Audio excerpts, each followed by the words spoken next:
insightful and inspiring moments. The Real Show is brought to you by UCS Facility Management Limited, Omni Basic Bank, and Dewdrop Hand Sanitizer.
Good evening, and this is the most watched Friday night show, The Real Show. We are live on Metro TV Ghana or DSTV channel 277. My name is Mahalia Bamfoot, your host. And tonight, I've got so much for you.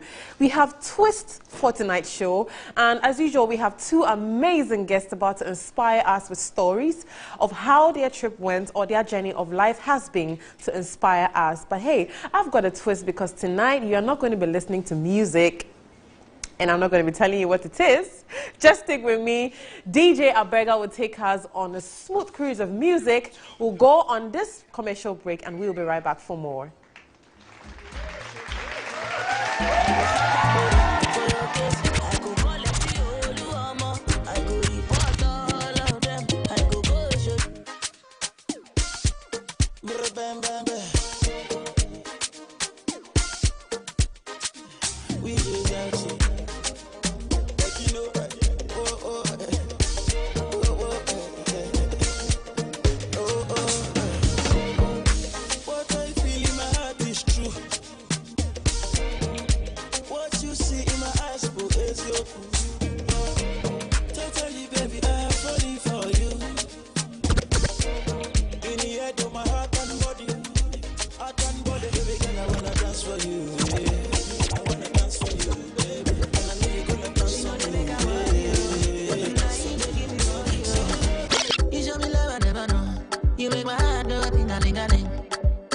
I go fit to let go. Your property is under our care.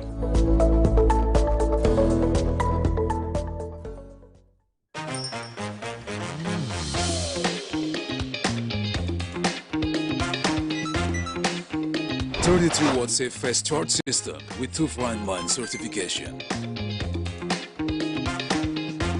90Hz superfluid display.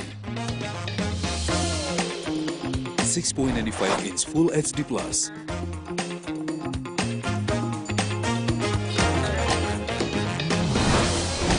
MediaTek Helio G95 processor. Unbeatable gaming experience.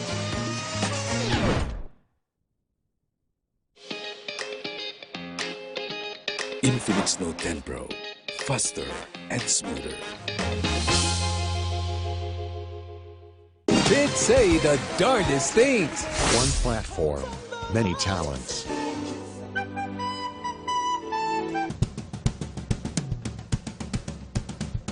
And they talk about everything. Breakfast. What is mommy like at home? Tell the truth. She likes cereal sometimes in the afternoon. When are you supposed to eat cereal? In the morning. Banking and more. What kind of questions do they ask? How long will this bank account last?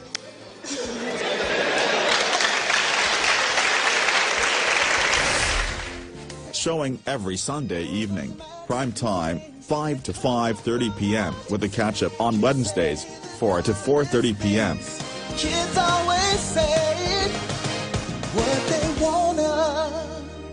Metro TV. Insightful and inspiring moments.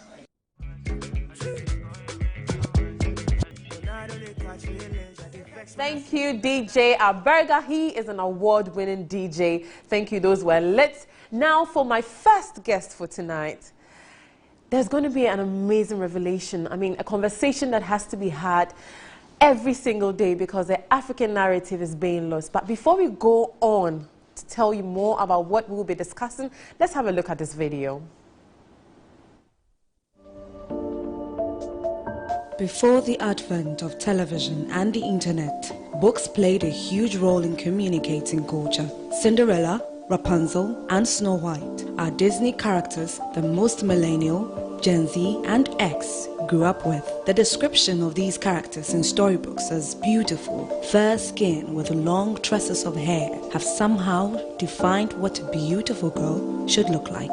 How does the African child with kinky hair and brown skin place herself in the world where the description of beauty is not what she sees in herself when she looks in the mirror? How does this shape her impressionable little mind? How do these stories empower her? Chimamanda Ngozi Adichie once said, "Many stories have been used to dispossess and to malign, but stories can also be used to empower and to humanize. Stories can break the dignity of a people, but stories can also repair that broken dignity." African writers such as Malaka Grant, Rubiya Uragoka, Mesha Kasari, and other prominent African writers are using their stories to empower and to restore dignity. Booksy, a Pan-African bookshop and literacy center based in Accra, is waging a campaign to make African literature accessible. Children are read to and are encouraged to read about characters that look like them and to make them appreciate reading and to help shape their mindset in preserving their Africanness. The founder of Booksy is Edem Tokonu. She is a communication specialist, a bookseller, and educator. She was a teaching fellow at Meltwater Entrepreneurial School of Technology in Accra, a founding team member at African Leadership University. Edem graduated from the Holyoke College in 2013. Welcome, Edem, to the Real Studios. A big welcome to our first guest, Edem Tokonu. Welcome, madam. You look amazing, I must say. Thank you so much, Malia. Thanks for gracing us here on The Real Show. And looking at the video, like, I'm very, very excited. You know, tell us about Booksy. What brought that up? Okay, so Booksy is, I always say Booksy has two superpowers. Okay. And our two superpowers are, one, making African children's books easily accessible. Okay. So we have a bookshop, an online bookshop, and a book subscription service. And then our second superpower is teaching children how to read.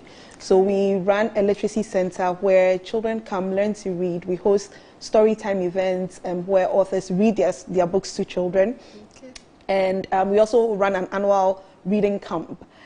So during the long vacation, we share the love of stories and the joy that can be found in books with children. Okay, but what brought that up? What brought the idea of Booksy? It's many things. One being my wanting to bring together the two things that I really, really enjoy, which is spending time with children, hanging out with them, working with them. And then the second thing being my love of books. I grew up reading a lot. I have a mom who's a bookworm, and I kind of picked that up from her. And so when I was thinking about, after I had left a job and I was thinking about what I wanted to do, I knew I wanted to start a business, and I wanted to start a business where I was doing something that I enjoyed. Yeah. And so that's how Booksy came about. Great. I mean, even from the research, it came up that you're the chief bookworm of Booksy. So that definitely depicts your love for books. Now, let's look at the African child, you know, how we represent the African story or the African image in kids' books and movies and all of that. So how do you depict that, or what are some of the stories that you have written to depict the African image? Okay, so I have what I would call unpublished manuscripts. Okay. So actually, let me take that back. There is, I kind of always forget this book, but I was part of a project. There's a company, there's an organization in South Africa that runs something called Book Dash. And so what they do is that they pick one Saturday, they bring together creatives in the publishing industry. So they bring together writers, illustrators, editors, and book designers. And what happens is, over a period of, I think it's 12 hours, you're supposed to produce a book. And so you write the book, and then somebody writes the book, and then the illustrator illustrates, and then at the end of that period, we have about 6-7 new African books. Wow. And so I've done that, and that's been published. So that's one book that has my name on it, and the rest are unpublished. But what I have specialized in right now is making the books that other people have written accessible to the world. Oh, okay. Now, looking at the fact that you said you have reading sessions and all of that, how do you manage the children? How do you control them when you're having a reading session with them? Oh, I mean, children will be children. But first of all, when we have our reading sessions, we call them book club sessions or story time, we first of all will pick books that are interesting and they can relate, books that are relatable for them, where they can see themselves in, that have stories that show their everyday lives and have characters that look and sound like them, have names similar to them. And so that's one way we are able to catch them, grab their attention. Also through illustrations. So when we are picking books, the books have to have really nice illustrations because they are drawn to things that are colorful as well. And then just stories that they can follow. They're not too complex for them. Yeah, but do you have child minders to help them concentrate? I mean, you would have the one child or two who starts to get bored and might start pinching somebody, and so then you have to bring them back to the group, and that's where the person who is reading the story has to do something to grab their attention. So either you are, so when you're reading to children, you have to be very, very animated. Yeah. You're using all parts of your body. You're using your voice. Every character that you're reading, you have to have a different timbre for them, so that you're able to just keep them. Keep their attention. Yeah. Now, we will look at the African narrative more, but looking at how COVID has affected all areas, would you say it has affected the activities of Booksy? What are some of the difficulties you're facing, and how do you think others can probably help or come together to make it better? COVID turned out to be a bit of a blessing in disguise. I I say this because our book club community really grew during the lockdown period. We used to have our book club sessions in person, and then when we were hit by COVID, we couldn't do it anymore, and so we started having these online. And what happened was we would have people who are not, because if you are not in Accra or you are not in Ghana, if you're having an in-person session, you can't be part of it. But people who are outside Ghana, who are outside Accra, becoming part of our community and becoming regular members of our story time activities. And so that actually grew our numbers in terms of the community. It's just been returning to in-person activities, just trying to stay healthy, trying to pay attention to COVID protocols has not been fun, because it means that when we have things in person, we have a reduced number, and you can't really do things that everybody has to touch something. So that's been like a downside to it. But how do you get the parents to join your reading sessions now that you're doing more online? WhatsApp has been my friend. So you send something to one parent, and then the parent passes it on to other parents. Parents share. So what I've found out is that parents share a lot. They are in communities where if they find something that they think is good, they will tell other parents about it. So WhatsApp has really been a lot of word of mouth, and some social media as well. Okay, but do you have like a website that if a parent is watching us now and they're interested in what you're doing, they want their kids to be involved, how do they reach out? Yes, our website is www.mybooksiebox.com. MyBooksieBox. Yes, mybooksiebox.com. And Booksy is spelled BOOKSIE. And all our social media handles on Instagram, on Twitter, on Facebook are MyBooksiebox. MyBooksiebox. Yes. All right. Okay, so then parents should just get involved through www.mybooksiebox.com. Now, to the part I have been waiting for. You know, growing up, we hear a lot of stories we can relate to. We have traditional stories we hear from Ghana, even before you look at the African picture. But these days, it's not so much like that. So with the Kokwanansi stories that Mame Dokno used to tell us on TV and all of that, we've lost that. So how are you working on getting the African or Ghanaian stories that we know, that represent who we are, to the kids? Okay, so I mean, we don't have By the Fireside on TV anymore, unfortunately, but we still have a lot of books. So we have Kokwanansi books. So anytime we get to know about a Kokwanansi book, we take it on into we add it to our collection of books that we have. If we are able to have the author of the book read to the community, we would get them to do it. And then there's one thing that I discovered, that an audiobook app called Akko Books. And Akko Books has been slowly getting people who have written books to turn them into audiobooks. So it's an app that's focused on just African books. So Booksy is doing physical books, Akko Books is doing audiobooks. And so Akko Books has really nice children's stories. So yesterday I was playing Tehinta. I don't know if you know this famous rhyme is from the how do you Debbie Miko Keinka. So we were playing it at Booksy yesterday using that app. So when we find little gems like that, we grab it and try and spread the gospel. Yes, and hopefully, last year this Mame Dokno did some shows though.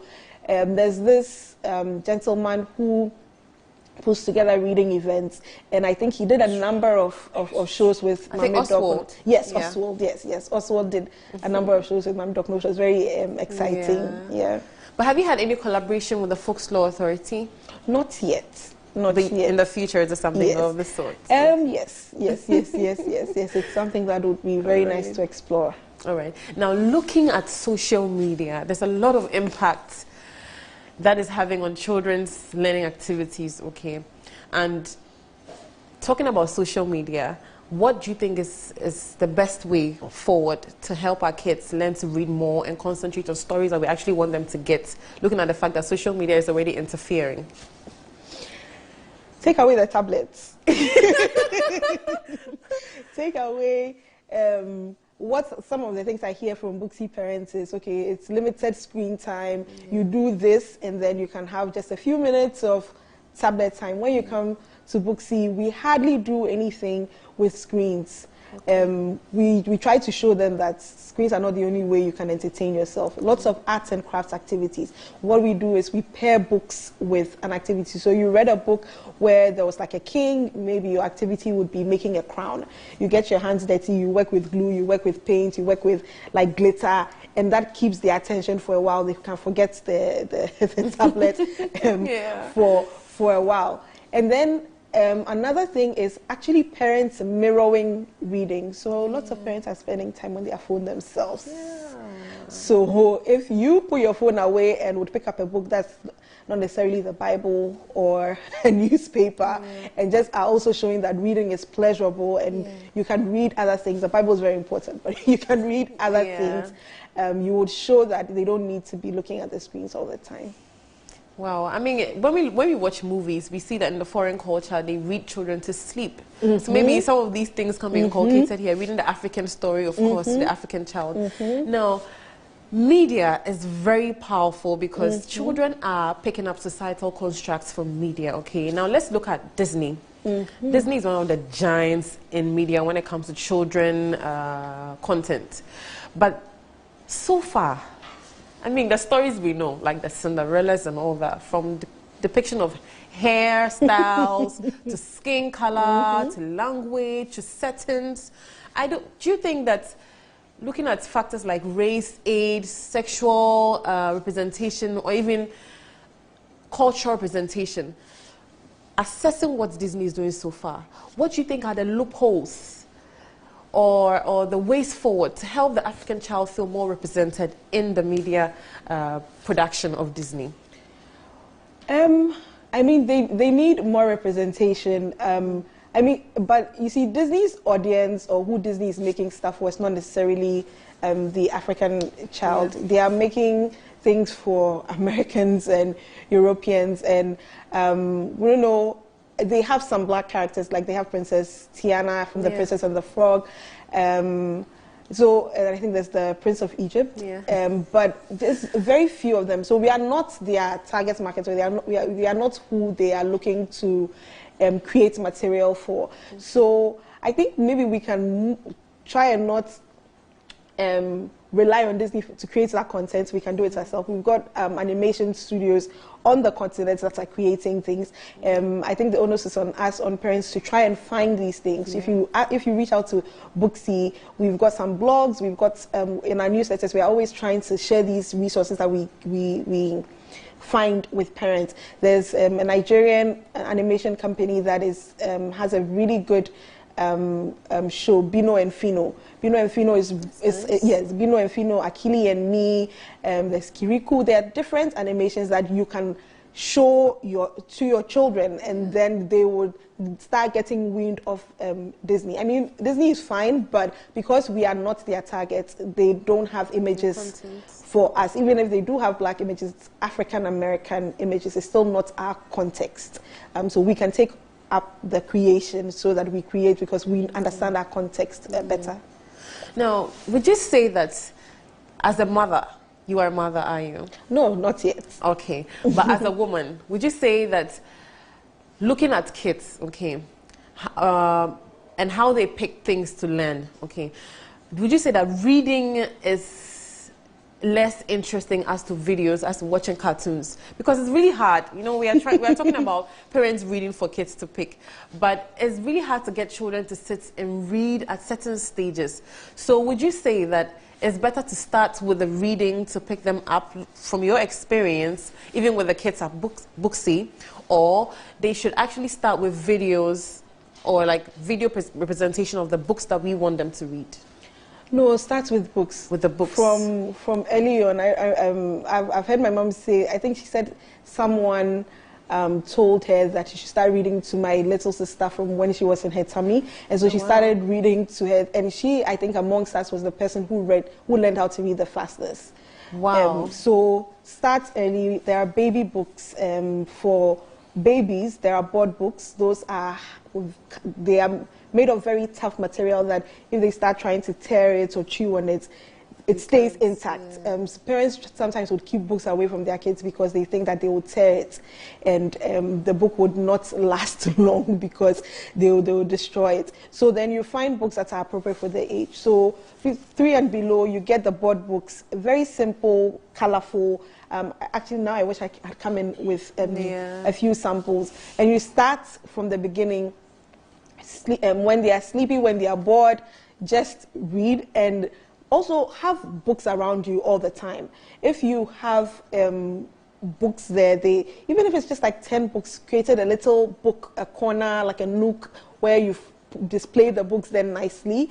All those things make it attractive, because the truth is the visuals in front of us or video things, they are pretty. There's color in it, and so it will catch your attention quickly. And so if you also make books look attractive, then it will catch their attention. But start from when they are babies, newborns, just read. Wow. Now, where can we find your library? If there's a parent watching who wants to come over with their kids, do you sell books, or people can just come and read and leave them there, like library time? Both. So you can buy books from us online at our website. Again, it's www.mybooksybox.com. And then you can also come in physically and come and buy books as well. You can walk in, leave your child there, and pick them up a few hours later. We are here in Northbridge, actually on the same streets. Yes, nice. 2 minutes from Metro TV. So nice. On the same streets as Alisa Hotel, opposite UMB. There are lots of nice landmarks around us. Opposite UMB, the same building as the Association of Ghana Industries. So you can just walk in and come and read with us, or buy books to take home to read with you. Do you have an age range of children who can come? Yeah, so for the books that we sell, it's from newborns till teenagers. Till about 18, you would find books for us. We don't do adult books, yes, but we are really concentrating on children because we want to catch them young. But for our reading lessons and book club activities, it's 3 years to 12 years. Okay, so in that case, then you have childminders, because if you're saying someone can leave their kids. Oh yes, we do have childminders, yes. All right, but in the past, okay, or have you had situations where you felt the need that you should probably expand? So maybe, like you're saying, because of COVID, you cannot do expansions physically all the time. But maybe you can have like timetables for live readings or the sort. Oh, yes. I mean, in terms, even if expanding in terms of physical locations, because sometimes the distance is a bit of a hindrance to some people. But we try and keep, if things are not physical and they are virtual, there's always some activity. Like we always have a monthly story time where we have an author reading virtually, because even though we've started in-person things, realize that we enjoy our virtual community. And so there is that virtual story time that we're able to touch base once a month with our community. Yeah.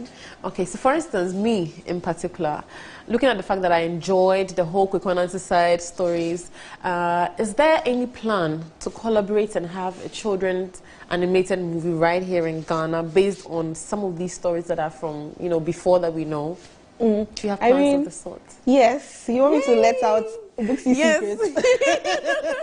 Only on the real show, though. Yes. There are plans. If you look back at even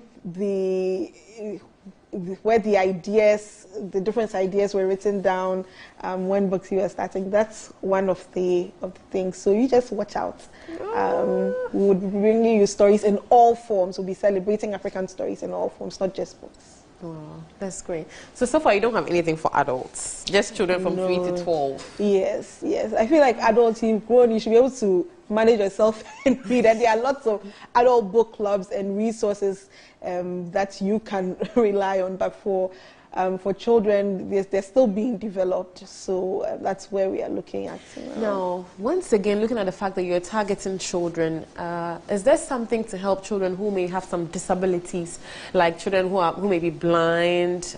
Do you have some plans? or structures in place? We do not have the structures in place right now, so unfortunately we are not able to take on any children with special needs. But that's something that I would love for us to do in future, because we've had a few special needs, parents with special needs children reach out to us, but we don't have the ability, so we want to make sure that we are capable and have the structures in place before we take them. But what are some of the organizations that you would like to, who can actually partner to make this possible? There is, oh dear, I've forgotten the name right now. There's a school, I think, in East Legon. There's an organization, I don't know if it's the Sunshine in the name, or I've forgotten the name, unfortunately. But there's one such institution in East Legon that actually have been in touch with a tutor from the school before, but we haven't done anything together yet. But we've been in contact, yes. How long has Booksy been in existence? In November it will be 3 years old. Oh. So it's still like a baby. It's like a toddler. Now it walks. If you think about this in development, now it's walking and finding its feet, but it's still a baby. What's your team like? What do you think we can do to help this? Because this is a very, very, very good mission you guys have, to sort of tell the African narrative through books and getting children to, be more interested in reading. What are some of the things that you think you could get help with to move the whole thing forward? Oh, money. Simple said. That's it. If I could get somebody coming to pour some, I don't know, some $100,000 into this would be really, really wonderful. Yeah. But one way that if you do not have money, you can support Booksy is to just spread the word. Just tell other parents about us. You just spread the word, and that would bring money in. Okay, that's interesting. All right, now people are saying that kids have to have reading activities made more interesting with playing and all of that. So are you having thoughts of doing something with playgrounds? I don't know, some collabs with playgrounds. You know how we have adult events where you can go and feel interactive. Do you have an annual calendar with events of the sorts? Yes, so one... our space is a reading space, but it's also a play. It's made playful. We have toys, we have blocks, we have dolls. Because if you have a child with you for 8 hours and all you put in front of them is books, even an adult will get bored. So we make the space as playful as we can. But we have done like reading parties, and we want to do story time at events, and also done it for, I think during COVID we did like a virtual story time party with somebody, which was like really, really fun. And but we haven't collaborated with a playground yet. Yeah, right. At the moment it's just making our space as playful as we can, in addition to the things that we do. But Booksy has taken a great course, and we'll just go on a quick commercial break. We'll be right back. The description of these characters in storybooks as beautiful, fair skin with long tresses of hair have somehow defined what...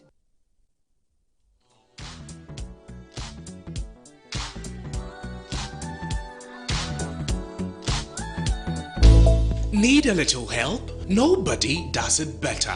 At UCS Facility Management, we give you the best in janitorial services, which include high-rise window cleaning, office cleaning, post-construction cleaning, facade washing, deep cleaning, carpet cleaning, swimming pool cleaning, and event janitorial services. Locate us at Jowolu, JA Plant Pool premises, or call us on 0501 666 322 or 0203 299 212 or 0203 299 234. UCS, your property is under our care.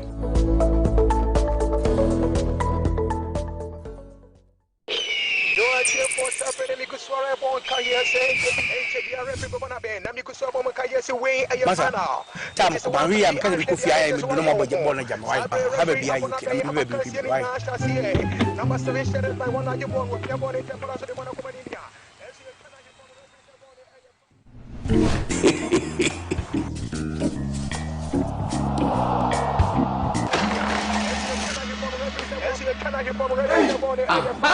HD logo the bottom. Where you say HD local channels na mo kedo. And so pictures here clear. E 5 times better. As other channels go be show. So go dey mention mo tram rock why. Oh, what the pictures. Who knows tomorrow? What a picture. What do AD plus decoder or multi TV and now Natural agent PR natural local channels now HD the here so better star 879 hash numbers from people box and now the advert AD channels now you can get an HD Plus decoder from now till the 9th of August for just $89.99 Ghana cedis and enjoy 3 months free subscription. Enjoy all the excitement and live sports action in the HD Plus Air Bosso Feely promo. Promo lasts from 7th June to 9th August 2021. Visit hd-plus.com.gh or call 024-243-9872 for more info.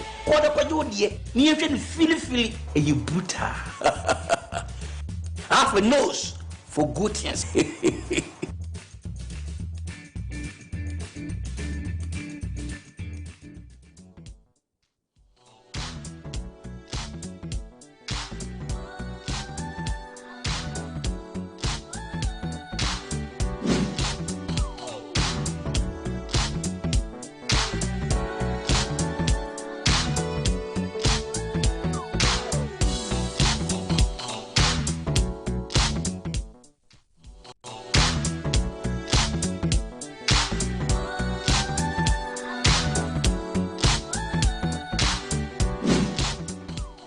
All right, now that we are back, I have a surprise for you. Usually on the show, our viewers know we have some performances. Tonight, I'm not going to be telling you what it is, but the beautiful Effie is about to surprise us. Enjoy.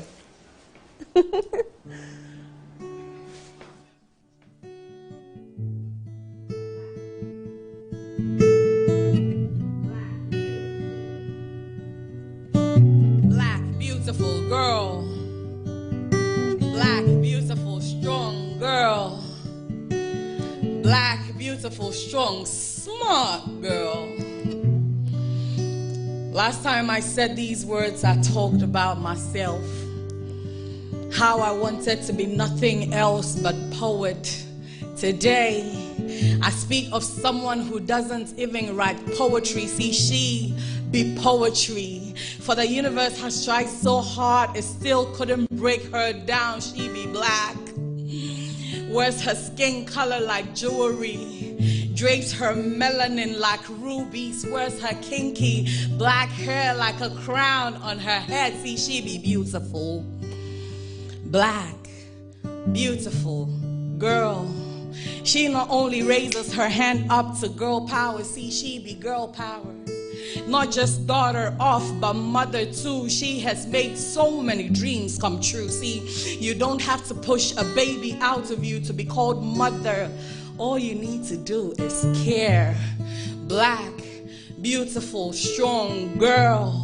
In a world where everything is turning white, she still tries to put color back into the soul of black children by opening their minds to black culture, using black literature. See, if that isn't strength, then tell me what is. Black, black, beautiful, strong, smart girl. If I could put her intelligence into words, I'll call myself smarter than her. See, she is the true definition of beauty and brains. She is an example that black women are more than just our hips and thighs. She be brains. Black, black, beautiful. Black, beautiful girl. Black, beautiful, strong girl. Black, beautiful, strong, smart girl. See, she makes me proud to be poet. For she makes me write all these and even more.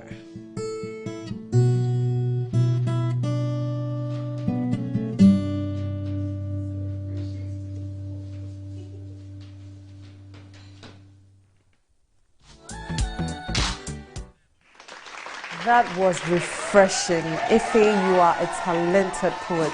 You are a black, beautiful, smart girl. I hope you enjoyed that. I did. So beautiful. I know. So beautiful. And you are doing so much for our future leaders. You know, they say if the first black person or the first human on earth was born into a forest and all they could do was use their hands to push the forest apart, the next generation will probably try to use a hoe to create a path forward, and then we'll widen it up, and then the next generation will probably put some materials in it to give it to make it hard and all of that. So what you're doing is you're making the future better, and that is so commendable. Oh, thank you. Thank you so much for coming. But before you go, any parting words?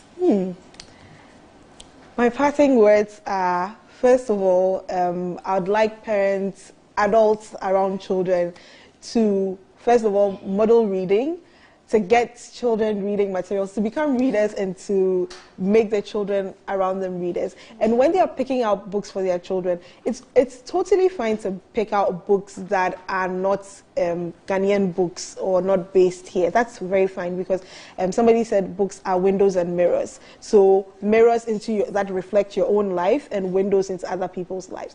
But a lot of the material that people usually buy are the ones that are windows into other people's lives. So let's start buying the ones that are also mirrors that reflect our lives. And then, yeah, that's what I would say to all the adults around us, including the ones in this room. Thank you so much. And I've got a gift for you. Ooh, okay. Yes. Thank you. Thank you so much. Thank you. Thank you. Thank you. Place it by you so that you're comfortable. Thank you. So these are products from JN Products. Okay. They are the producers of the Silky Style products. So they have a wide range of products from shampoos, conditioners, disinfectants, and so much more. So I hope you enjoy this. You try it and probably even reach out if you want more. Yay. Thank you so much. And DJ Abrega will take us on the musical ride. And when we are back, I will introduce the next guest for tonight. Saga. Apai. Foxy on the beat, Goyaka. Today be your day. Baby, where we go day? Today be Friday. Rosanna, send me away. Today be your day. Baby, where we go day? Today be Friday. Rosanna, send me away. Make a party. Make a do for the ladies. Some Baileys. Here they be pass Yankee. With the party. With the do for the ladies. Some Baileys. Here they be pass Yankee. Today be your day. Baby, where we go day? Today be Friday.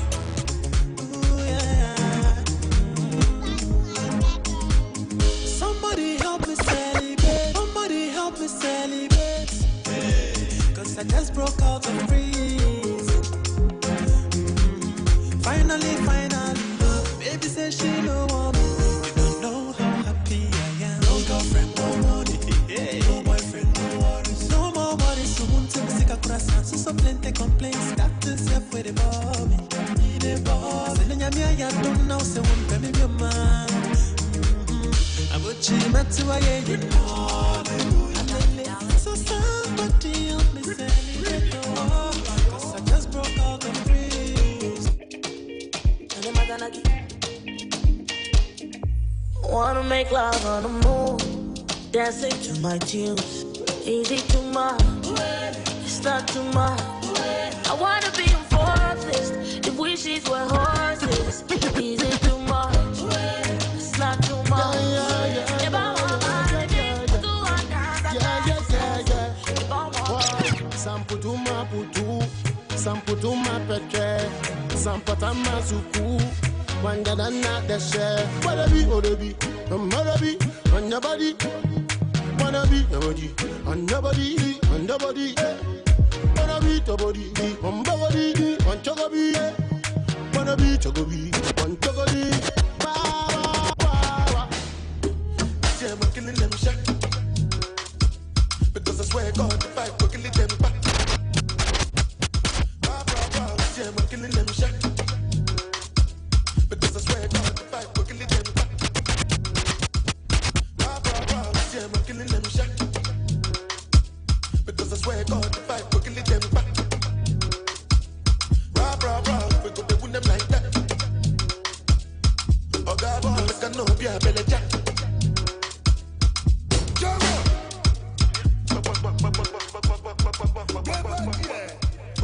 DJ Alberga is always treating us with dope tunes, and as you saw, I was dancing. Now, I am excited because we are about to have our second guest. But before we kickstart the conversation and get to know how she does it all, she's literally a superwoman. Let's have a look at this report. We'll be right back.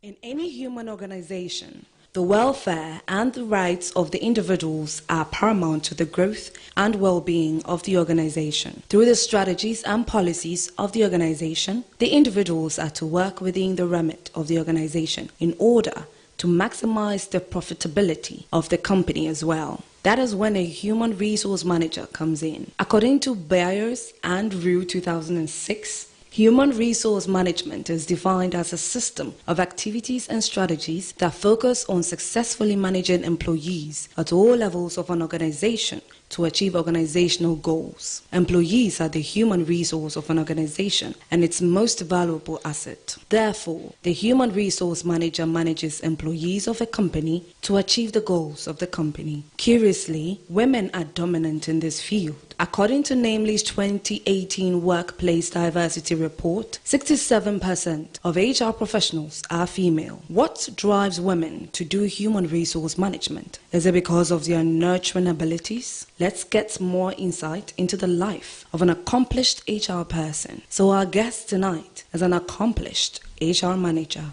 Dr. Mrs. Irene Stella Ejenim Boateng has 35 years of working experience. Currently, the Deputy Chief Executive, Volta River Authority, has served in the capacity of human resource in many companies including VRA, Glyco, and Vodafone Ghana. A member of the Ghana Employers Association, Dr. Ejenim Boateng serves as a resource person for the Ghana Institute of Management and Public Administration and many others. She has more than 15 awards to her name, including Human Resource Practitioner of the year 2015-2016 and Most Outstanding Corporate Executive in Human Resource 2015. And have served on many boards. Inducted into the Ghana Feminine Hall of Fame in 2019, Dr. Stella Ejenim Boateng has a Doctor of Business Administration from the Swiss Business School. Welcome, Dr. Ejenim Boateng.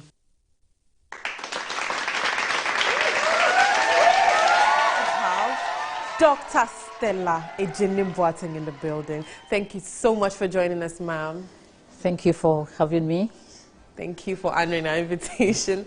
And you are an achiever. Tell us how you do it. Good evening to all the viewers. And just let me start by saying that it doesn't come by chance. Neither is it, does it come on a silver platter. Because in this world, there are so many competing elements that are, demanding our attention, family, work, school, doing God's work, so many things. But I believe that primarily I'm where I am, first and foremost, the God factor, the grace of God, and I'm very serious about that because that is why I am who you think I am.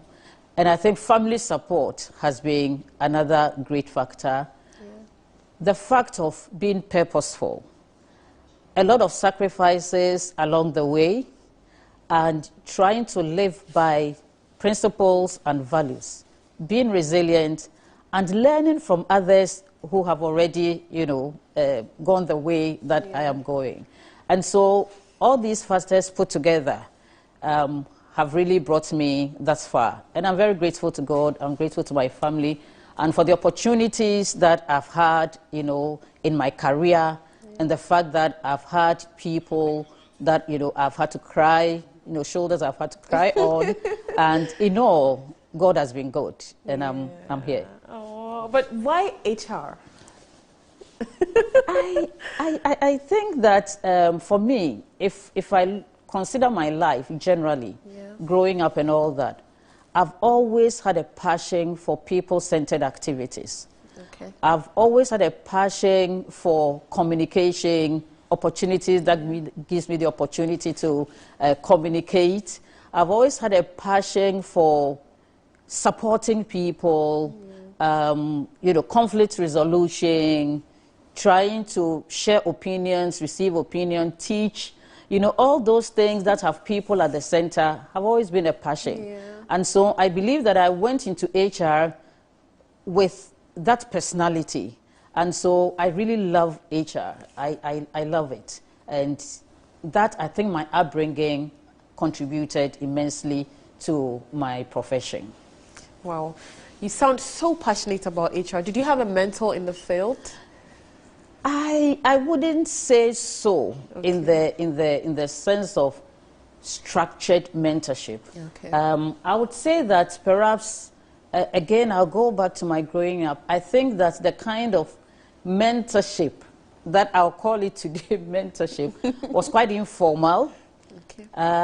It was unintentional and semi-structured. Okay. And the key people who come to mind whenever I talk about my kind of mentorship, I'll talk about my grandmother, and I never stop talking about her anywhere I have the opportunity.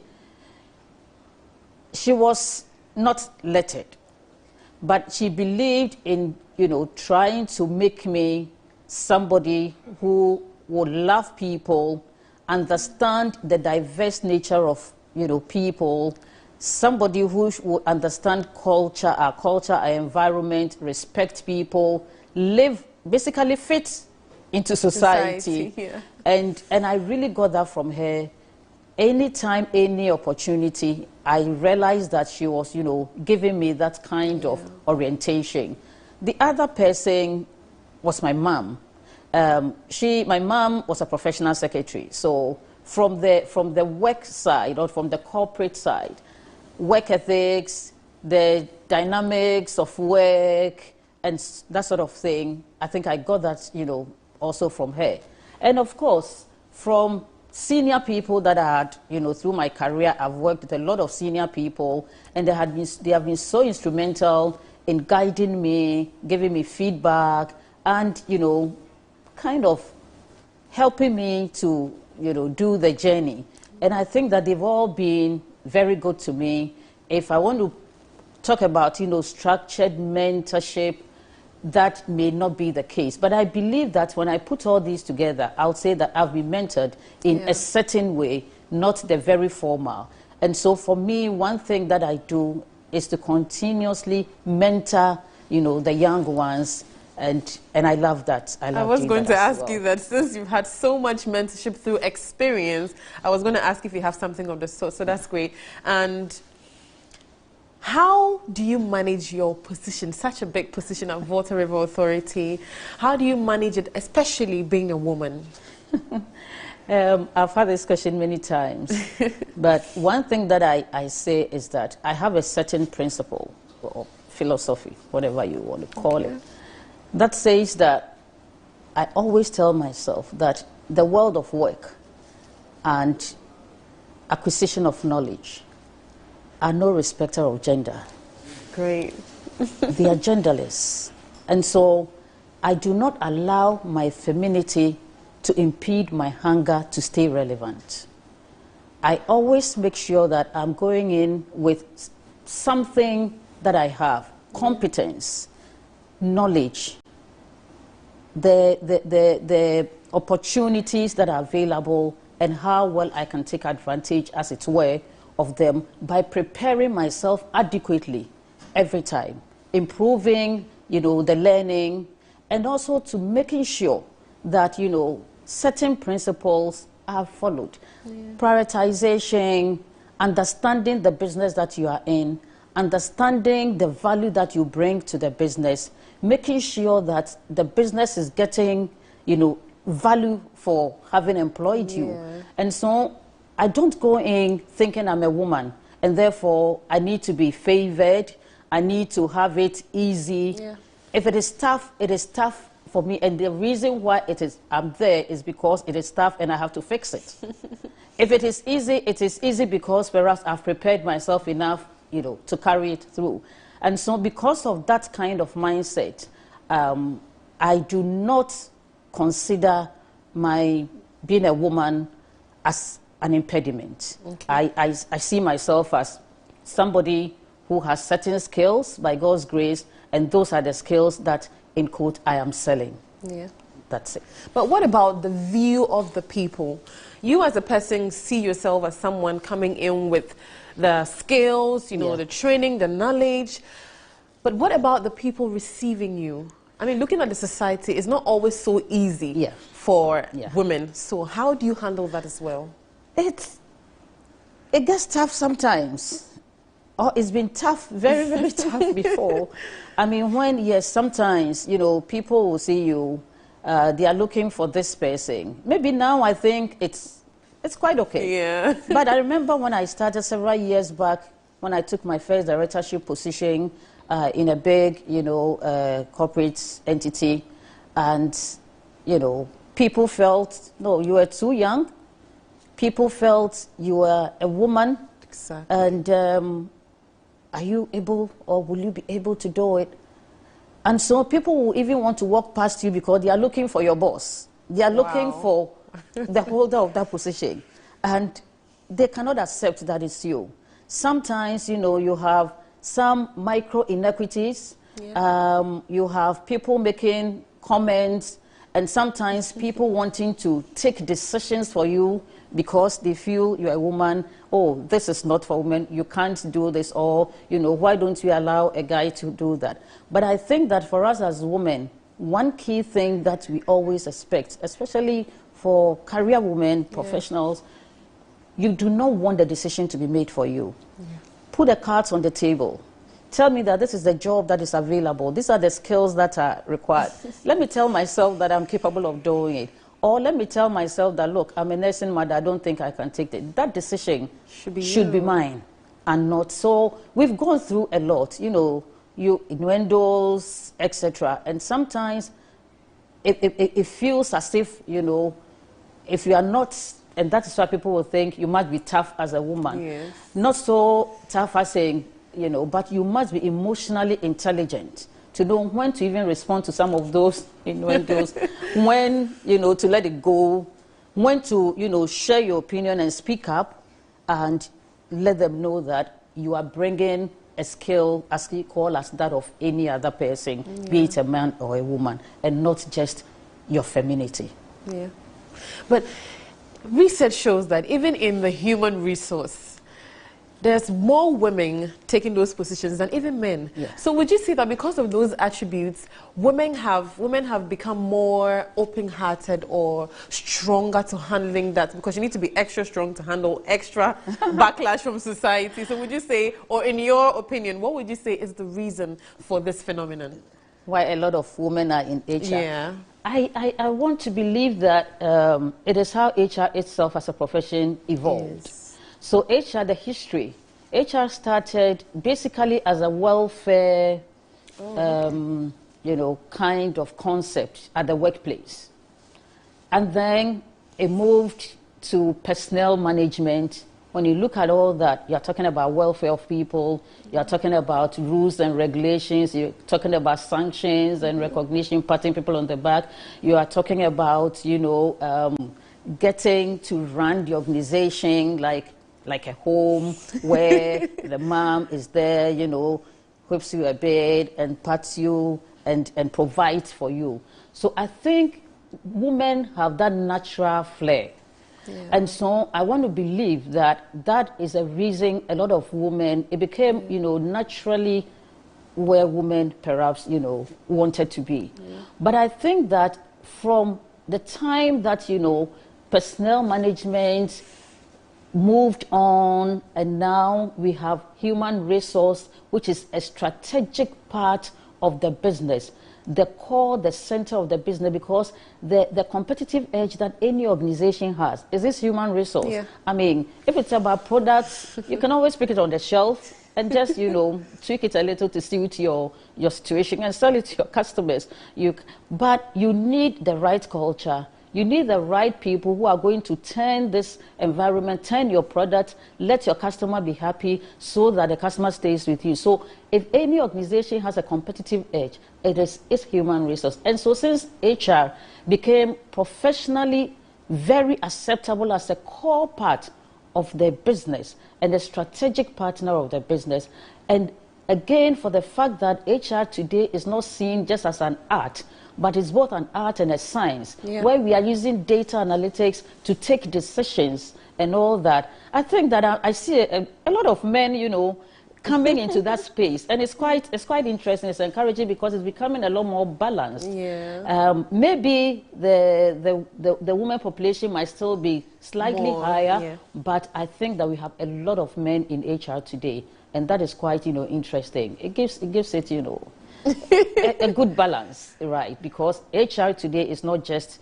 welfare. I mean, those are hygiene factors that you still need to run, but the key decision making around every business is its people, and that is what we do. Now, talking about HR today, I mean, technology has evolved. We've had some economical crisis, COVID hit us from last year. We're still dealing with all of that. How would you say these factors have affected HR? Okay. First technology and then the economical issues we've had. Okay. So when you talk about technology, I say that technology rules the world, but it is people who make it happen. Without people, technology in itself cannot do anything. And so for us in HR, we play a double role. We still have the people factor where we are aligning the people to the business, and we are still carrying technology to drive that agenda. Amazing. And so it is a double due for us. And today, you know, with COVID, even before COVID, you know, most organizations started trying virtual platforms, HR systems, information systems, you know, trying to get data to back decision making. But with COVID, it has even, you know, the need for technology has increased beyond anybody's imagination. Today, from end-to-end HR processes or people experience is all virtual. You want to resource, you want to recruit today, the world is your market. The world is your talent pool. You can, you know, resource from any corner of the world, sitting in the comfort of your office or your home. And through technology, you get to know, you know, the right talents, you interview them, and even when you have, you know, employed them, they could, through technology, be working so remotely that you never may have met, but he or she is your employee. And again, with remote working, because of COVID, technology has become, you know, the thing for us. Virtual online training. Now, most of the training where in-person training has reduced considerably, but we are still training and developing people. How are we doing that? Through technology.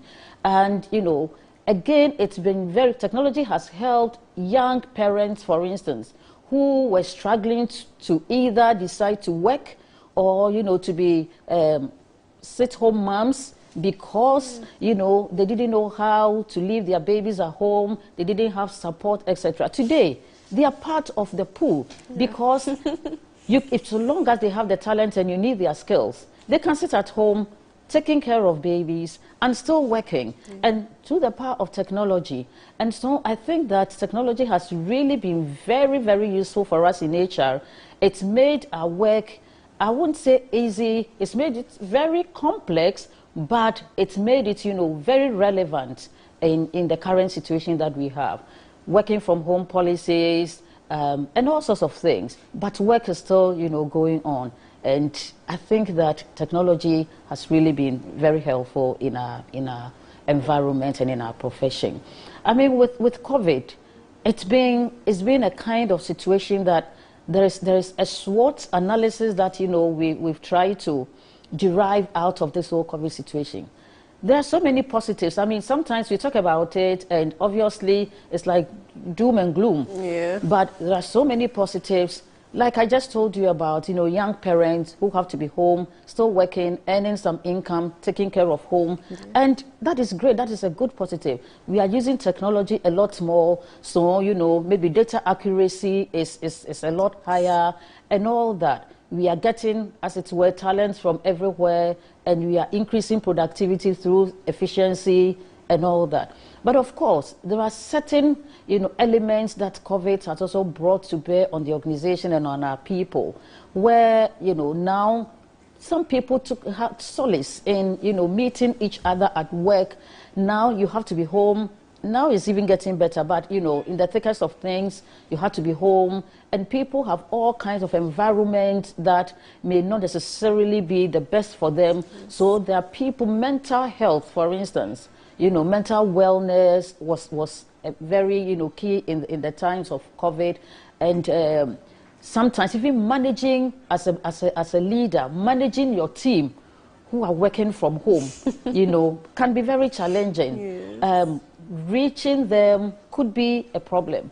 And then a lot of resources. Organizations would have rented or, you know, had office space so huge. Now you don't have people working in there. You are paying bills, you know. So all these things are challenges that COVID brought. But opportunities are that today going forward, I believe that even when there is no COVID and everything by God's grace is fine, I'm sure that we will still stick to certain opportunities that we've derived from this situation. Yes. And it is important that we admit that it hasn't all been, you know, very gloomy.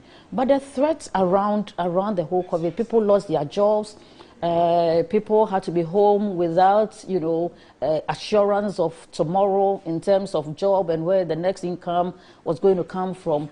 All those, you know, were threats that really we as HR people had to deal with. And that is where, you know, it became very challenging, very, very complex, because you ask yourself, are you dealing with your own challenges or you have to deal with the challenges of your employees? And so the COVID situation, yes, it's had an impact, but I think that it's made HR even much stronger, much more relevant in our scheme of things today.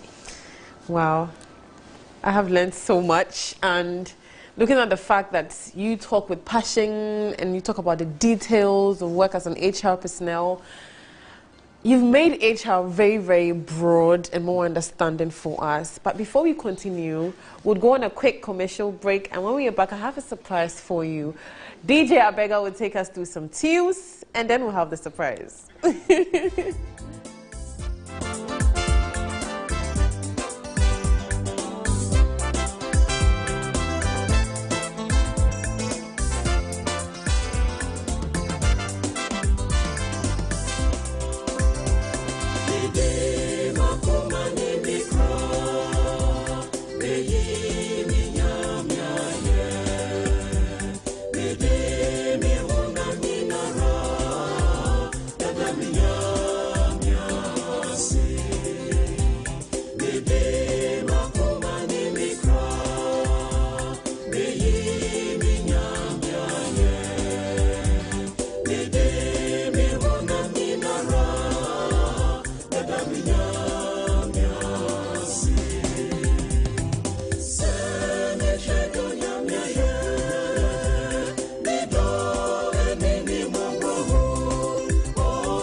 Mecca,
So I know you love hymns. I hope you enjoyed that.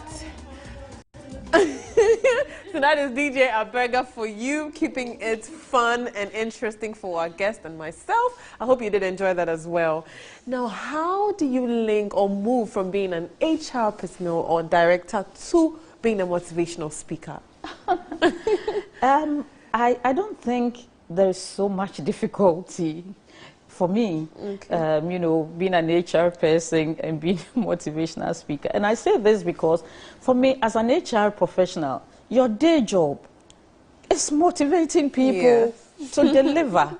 I mean, no matter how difficult the situation is, how, you know, the challenges, resources of any organization is never enough to, you know, go around or make anybody feel, you know, like that. But you as an HR person, you have to create a situation, an environment where the people want to deliver, want to, you know, produce, want to give the results, even when they don't have it all. And that is when you talk about efficiency, you're talking about effectiveness and all the, you know, the jargons. And so translating that to be a motivational speaker is just saying that now you are packaging what you do every day to deliver to a particular set of people based on their needs. And so for me, when I stand up to speak to any group of people, it is about telling what you do and how that has, you have done it, how that has helped you. So your experience using your communication skill, packaging, you know, your emotional intelligence to make sure that you know your audience and you know what they need, and then giving it back to them, telling about, you know, perhaps the mistakes that you have made that they can skip if, you know, they should. So basically, lay bare your life for others to take advantage of. And that is what motivational speakers, you know, do. So for me, that transition is quite easy. It comes as a matter of course because, I mean, HR professional, you are every day motivating people using various channels. And so motivational speaking becomes a channel of getting people to accept that they can do it in spite of challenges that they may be encountering. Great.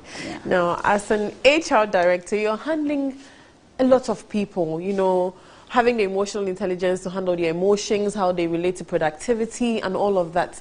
Now, let's look at you as a person. How do you juggle all of that? Everybody's issues you're handling at work with your own personal life. How do you manage that? So maybe to even make it, you know, is the fact that today with the position that I hold, I'm actually looking after 7 departments. HR is just one of them. Wow. And so it becomes even more complicated, a lot more demanding. But I believe that every woman is a juggler. No matter, you know, what level of it is. I mean, assuming you are even a typical home mom and you have children, different temperaments, different needs. I mean, you have to juggle to make sure that you are sorting them out. Yes. But, you know, coming to the question, I again have quite a number of principles, and I always share these. Again, I believe that what sets the best apart from the rest is mindset. Great. And so it's your mindset that makes you think that juggling is difficult, is a challenge. It's that same mindset that will make you think that being a juggler is possible because others have done it. And if you have an open mind, you accept situations, you just ask yourself, what can I do about it? How do I set my priorities? What kind of attitude do I need to have so that I can attract support? And if you do that, obviously, you have opened yourself, your mind up to receive help and to be able to do it. Instead of accepting that every challenge you are going through, it's enormous, you know. And if you have a closed mind, it becomes difficult. And if, I mean, I say that, you know, the only person who has the key to open that closed mind is the owner of that mind. Nobody else can open it for you because you hold the key. And so what you tell yourself is your mind will play the games on you. So, I mean, I have an extensive network, professional network, and, you know, family network. You need support. You have to, you know, tap into that network. Okay. I'm a member, a proud member of the Executive Women's Network, EWN. And, you know, you see other women in the corporate world who are all jugglers, and we are all doing it. So, you know, sometimes you ask, how did you do this? Where can I find that? You know, you have a family, and a family that is supportive. Professionally, again, I'm a fellow of the Institute, Chartered Institute of Human Resource Practitioners, Ghana. I mean, you need some professional support, or somebody needs it from you. You are there to do it for each other. Right. And so, just make sure that your mindset is right. Okay. And sometimes you'll fail. Don't let failure define your moment. Okay. Don't let self-pity, you know, push you so much to the background. Because failure is as transient as victory. They are both, you know, transient. So if you are also victorious, if you are successful at doing something, share it with other people, because if you continue to, you know, live in that glory, you might be pushed into complacency. Yeah. And when complacency sets in, your next, you know, turn is extinction. All right, so we should keep our mindset positive that we can do it. It's okay as a woman to get support. Lean on other women. Your support system is great. Family as a support and all of that. And do not be afraid of failure. We'll go for a break. Stick with me.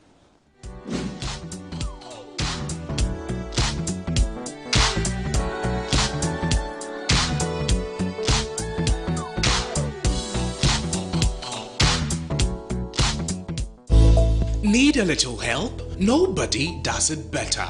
At UCS Facility Management, we give you the best in janitorial services, which include high-rise window cleaning, office cleaning, post-construction cleaning, facade washing, deep cleaning, carpet cleaning, swimming pool cleaning, and event janitorial services. Locate us at Jowolu, JA Plant Pool premises, or call us on 0501-666-322 or 0203-299-212 or 0203-299-234. UCS, your property is under our care.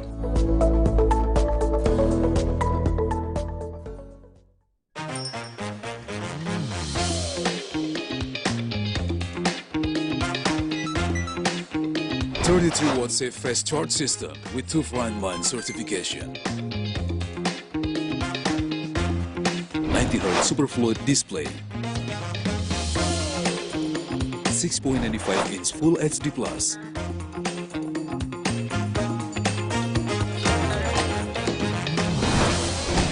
MediaTek Helio G95 processor. Unbeatable gaming experience.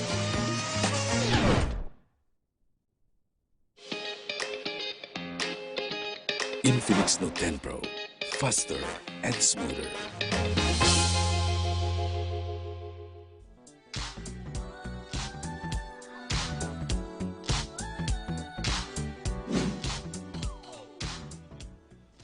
So as we said, keep a positive mindset. It's okay to have a support system, and failure is part of the journey to victory. Also, it helps to avoid complacency. So yes, keep going, and there's so much you can do. Isn't this inspiring, ladies and gentlemen? Dr. Stella Ejenim Boateng, I'm so honored to have you here, and I have a surprise for you. This is a gift. Here you go. Just to say thank you. It's from JN Products. Let me place it by you so you can sit comfortably. Thank you very much, JN Products. JN Products. JN Products. Yeah, so they are the producers of silky style products, and they have a wide range of products like disinfectants, liquid soap, shampoo, and so much more. Right. So we hope you try and love it and probably reach out for more. Thank you. And I spoke to you about a surprise. Yes, you did. Yes, somebody is going to give us a piece. She is called Efe.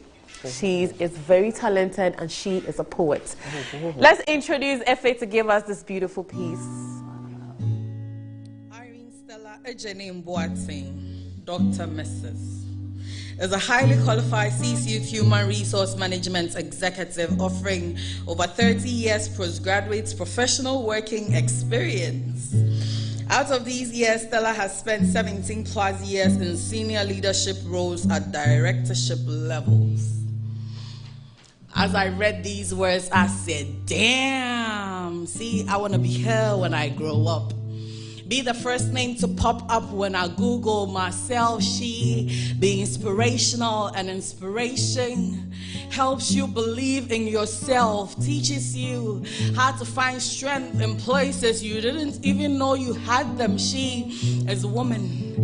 She is a mother, but not only to those she birthed, she is a lover. Where's her wedding band like emblem makes you believe that there is true love out there somewhere. See, she is nurturer. She is provider.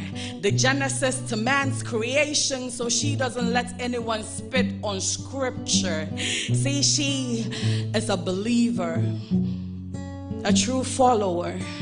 But she is also creator, so you can call her God. See, she is a leader. She's like the Bible, a contradiction of ideologies. You need the Holy Spirit to understand her.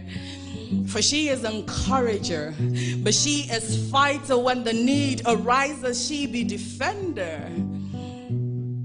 She is just queen.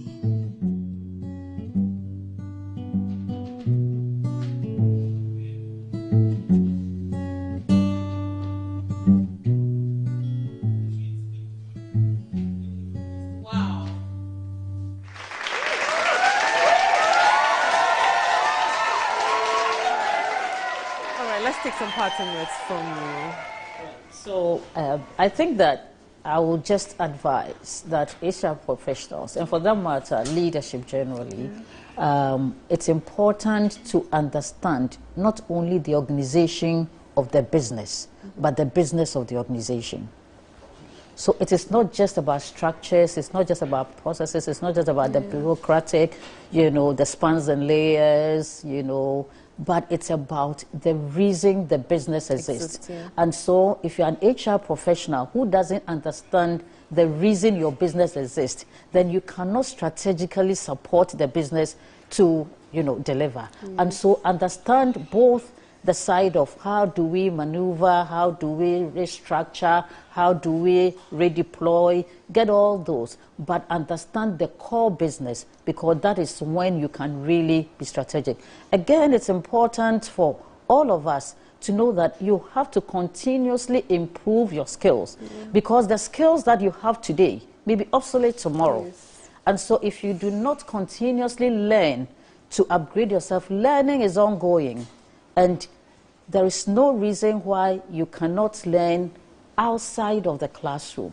So at work, be ready to open yourself up, to receive feedback, to work on yourself. And finally, I'll say that for every individual, remember that SWOT analysis, and I love saying this because we always in school, we all studied SWOT analysis and we can write it, scripts upon scripts, but apply that same concept to yourself. Ask yourself today, what are the strengths that you have so that you can consolidate those strengths? What are the weaknesses that you have so you can fix them? What opportunities are out there that you can take advantage of them? And what are the threats that you've identified that you can ward off so that, your self-SWOT will determine your self-worth. And that is the value that is placed on you, and that is the value that you can also deliver to your organization. Thank you so much. There's so much to learn from you, and I hope you come on the show again.